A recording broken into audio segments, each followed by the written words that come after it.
What's up, Tech Twins? Right here with Twin Folk Tech, and today I kind of want to put this argument to bed here. That argument that I wanted to put to bed is about this device, the Pixel 6a,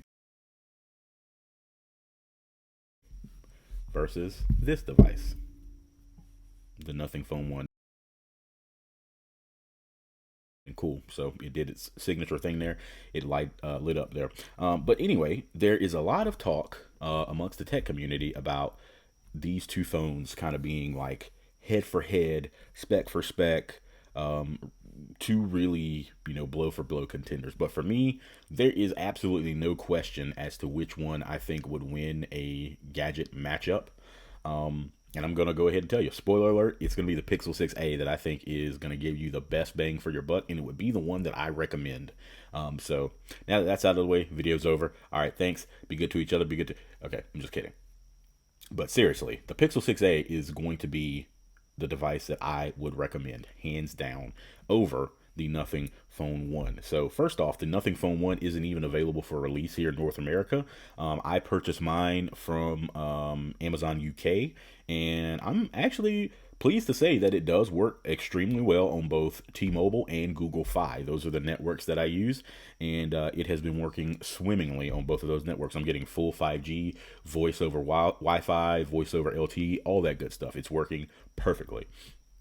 And obviously the 6A, this is a North American variant. I never had to worry about any of those issues in the first place. But when I bought this, I was unsure whether or not it would work. So on T-Mobile and Google Fi, I can confirm it does work, and it works very well.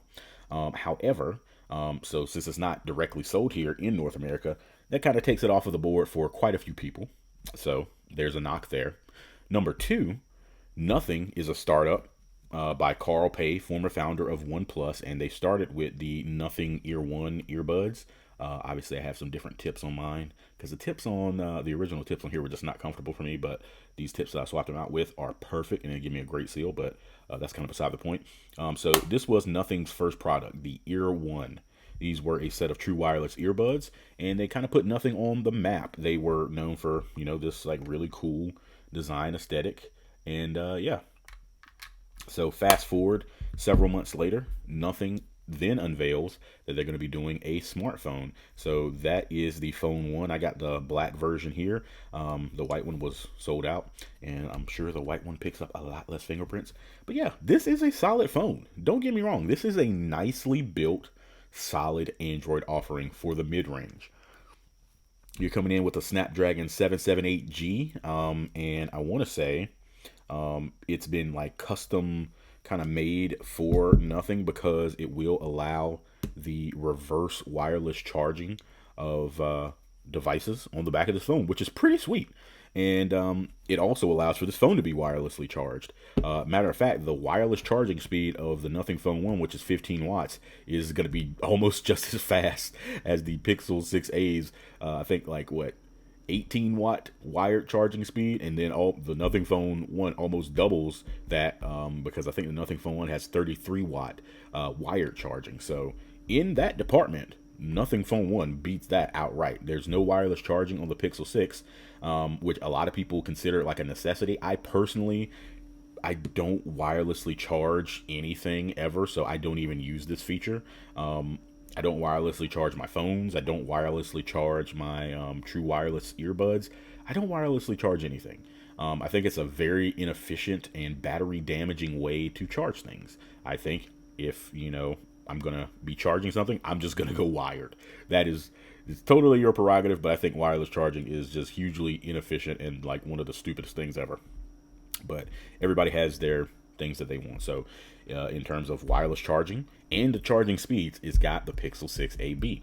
There's no contest there.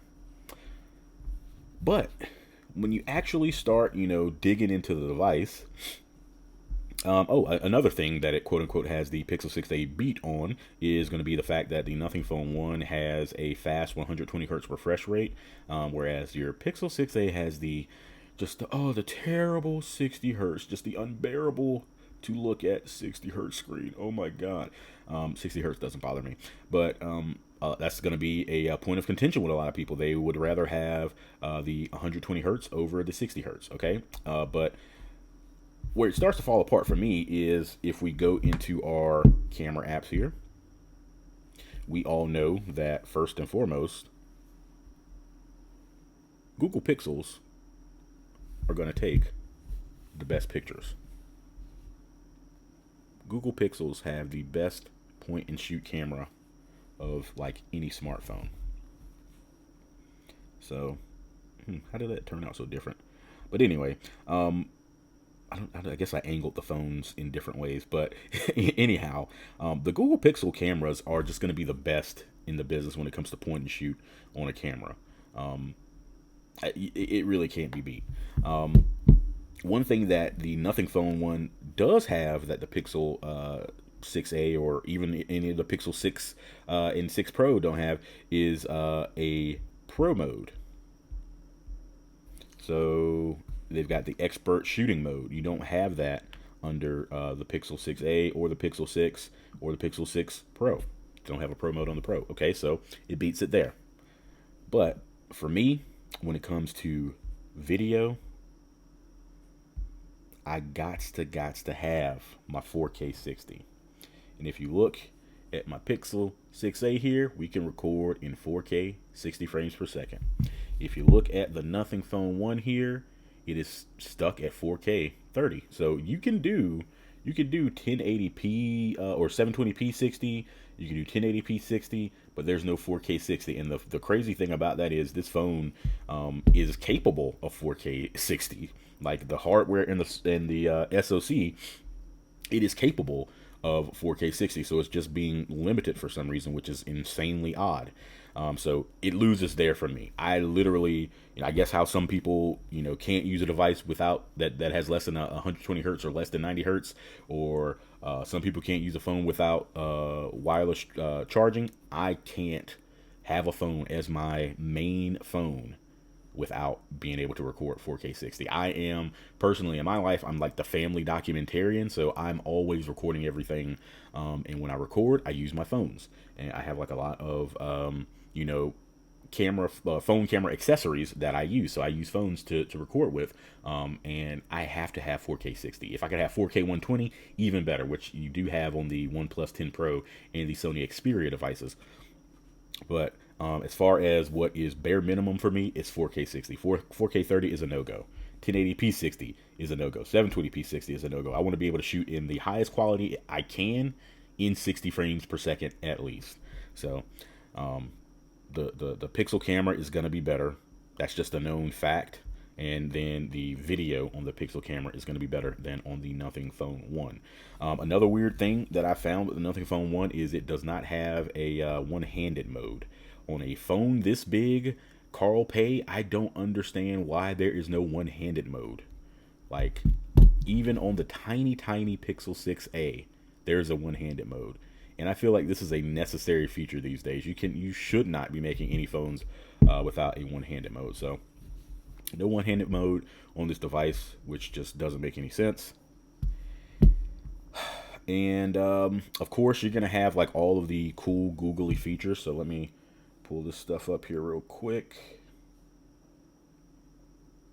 So you're gonna have, hold on, actually let me pull up the settings on here. So you're gonna have the hold for me feature. You're gonna have the spam and call screen. You're gonna have direct my call, whereas on most other Android phones, you're only gonna have that caller ID and spam feature in your settings here, in your contact settings, or in your phone settings, excuse me. So it's just kind of weird to me, like using devices that don't have these features, because these features are awesome. Like when there's somebody calling and you don't know who they are, you can literally make your phone demand, or you can have your phone rather demand that they say who they are and what the purpose is of their call. Like, that is baller. And then the hold for me feature, you don't have to sit there and hold on the line all the time when you're trying to call a business. It'll just like tell you that there's like hold music going on, and it'll direct you to be able to press, press 1 for this, press 2 for this. It'll actually put text on the screen of like, it'll transcribe the call in real time. And then it'll let you know, hey, a human is on the line now, so hold is over. You should definitely pay attention to this call. Like, you can't beat those quality of life features. You really can't. I don't care how many lights you put on the back of your phone, that just simply cannot be beat. Next up, the probably biggest thing for me with why I would recommend a Pixel 6a over the Nothing Phone 1 is definitely going to be just that confidence and that longevity, that confidence and that longevity that you can count on from Google. You're going to have confidence in Google giving you a support window of 3 years of OS updates and 5 years of security patches because, hey, this is Google. Not only is Google the maker of Android, but Google is also Google. They ain't going nowhere. Whereas Nothing, this is a startup company. Sure, they gave us, I think, a similar commitment: 3 years of OS updates and 4 years of security patches, but the security patches are bi-monthly, so you don't even get a new security patch each month. It's going to be bi-monthly, and with Nothing being a startup, they have no track record. I mean, for God's sakes, the Ear Ones, they don't even get any updates anymore, and this is just like barely, this came out not even that long ago, and these are a pretty poorly made product, if you ask me. Like, out of every pair of true wireless earbuds that I own, these are probably the worst. But this is not about the Ear Ones. This is just about them as a startup. They so far only have two products. One of them is terrible, and then the other is, to me, still unproven. Still unproven. The cameras on here are, I do like the cameras on the Nothing Phone 1, but they're not going to beat the Pixel. But I will say I do actually like how the selfies turn out on the Nothing Phone 1 a little bit better than I like the selfies on actually any other device that I take selfies on. It's just something about the way I don't know. I like how selfies turn out on here. I'll say that. But you have a young company that is just unproven. So Google has shown and proved time and time again they are who they are. They can support these phones for a really long time, and now that they've got the Tensor chip in there, they can support them for even longer than they have before. And you're going to benefit from getting those Pixel feature drops every quarter. You're going to benefit from having Android OS updates first.